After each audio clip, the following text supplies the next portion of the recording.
नमस्कार बच्चों, हम महाकवि कालिदास द्वारा रचित अभिज्ञान शाकुंतलम नामक नाटक के द्वितीय अंक का अध्ययन कर रहे हैं।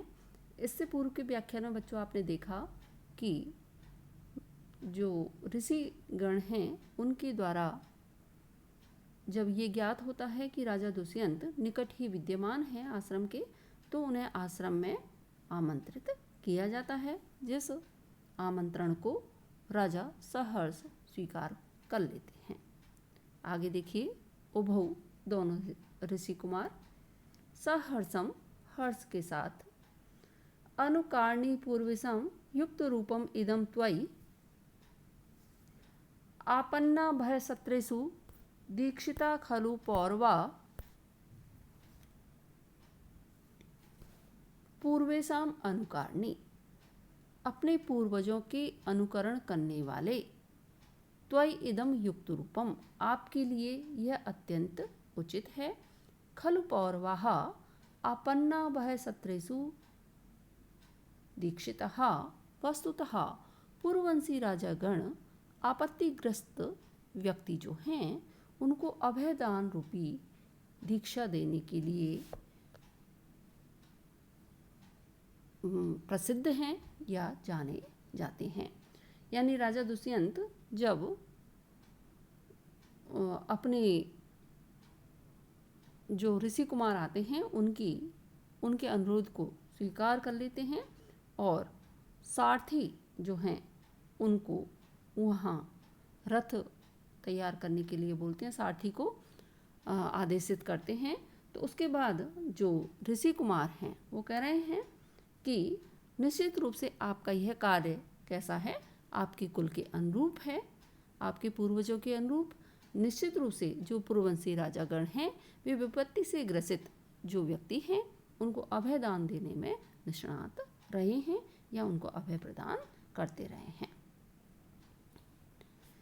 एक बार फिर से अर्थ देख लेंगे। पूर्वेशम अनुकारणी, अपने पूर्वजों के अनुकरण करने वाले, त्वयि इदम युक्त रूपम, आपके लिए यह अत्यंत उचित है, खलु पौरवाः, वस्तुतः पूर्ववंशी जो राजागण हैं, आपन्ना भय सत्रेषु दीक्षिता, आपत्तिग्रस्तों को अभयदान रूपी यज्ञ की दीक्षा देने में निष्णात हैं या देते रहे हैं।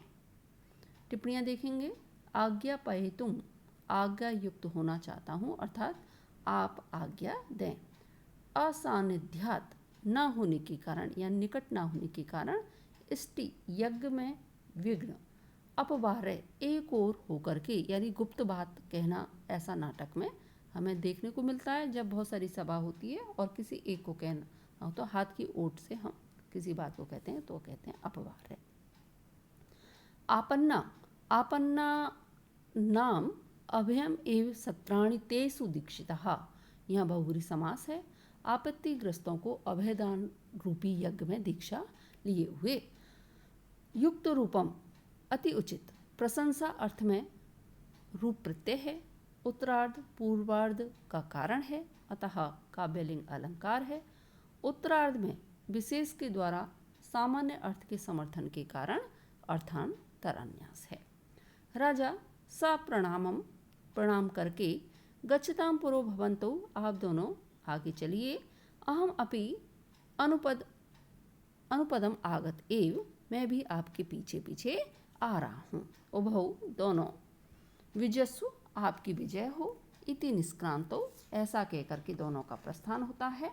राजा माधव्य अपि अस्ति शकुंतला दर्शने कुतूहलम, माधव्य, क्या शकुंतला को देखने की तुम्हें उत्सुकता है। विदूषकः, विदूषक, प्रथमम सपरिवाहम आसीत, पहले तो बहुत अधिक थी, इदानीं राक्षस वृत्तांतेन बिंदु अपि नावशेषितः, परंतु अब राक्षसों के समाचार से एक बूंद भी उत्सुकता शेष नहीं है।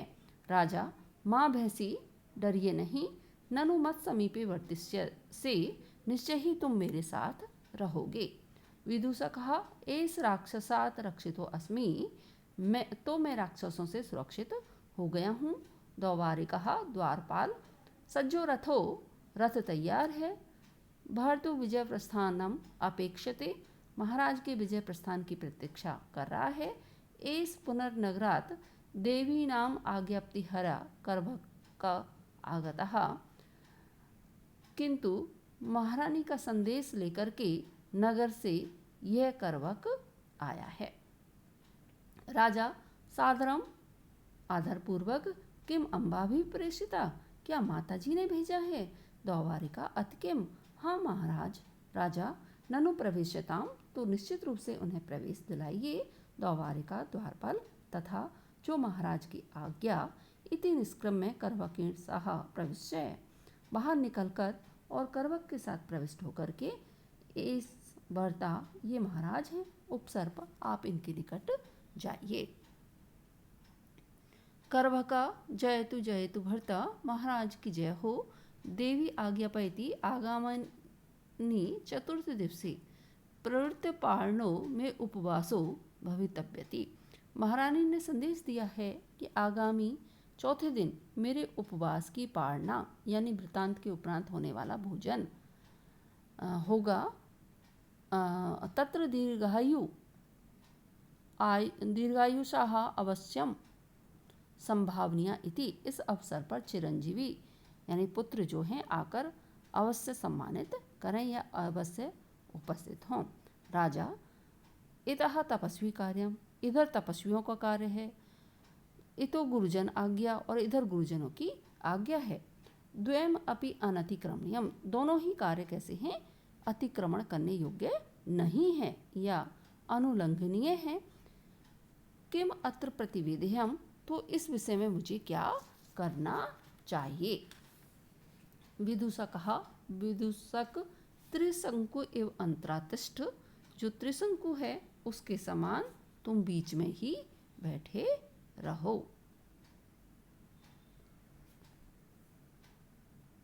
इसमें त्रिशंकु जो शब्द आया है तो इसके विषय में एक पौराणिक आख्यान है। त्रिशंकु जो हैं वे सूर्यवंशी राजा थे और हरिश्चंद्र के पिता थे। त्रिशंकु की कामना थी कि वे देह सहित स्वर्ग चले जाएं। उसने अपने गुरु, कुलगुरु जो वशिष्ठ हैं, उनसे प्रार्थना की कि वे यज्ञ द्वारा ऐसा कर दें कि वे अपने संपूर्ण शरीर सहित ही स्वर्ग की प्राप्ति कर लें। उन्होंने उसकी प्रार्थना अस्वीकृत की।